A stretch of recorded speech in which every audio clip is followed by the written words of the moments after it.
مرسي ده رئيس منتخب بإرادة شعبية حرة شيد ليها العالم كله. ليه عايز تكسر إرادة الشعب؟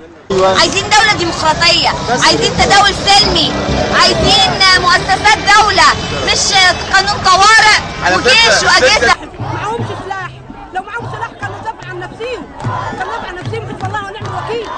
رئيسنا جاب الانتخاب ومش هيمشي للآخر مدته على جثتنا كلنا.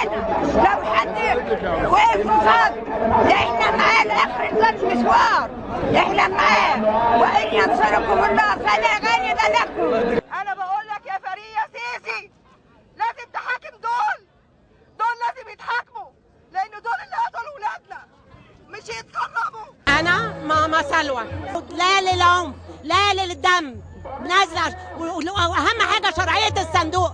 انا اخترت مرسي بالصندوق، يبقى انا لو عايزه تاني احط غيره او اغير يبقى بالصندوق.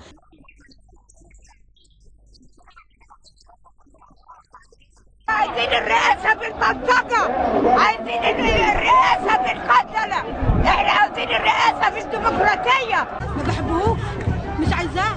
قتل قتله هو محمد ابراهيم، عمل موت الناس اللي في رابعه وموت الناس اللي هنا، وانا معاشرياهم والاخوان اشرف ناس. انا عندي الاخوان دول اشرف منهم ناس. أنا بناشد كل الثوار الأحرار اللي كنت معاهم في 25 يناير إنهم ينزلوا ثورة على الظلم. دول بني آدمين ماتوا ولازم يجي حقهم.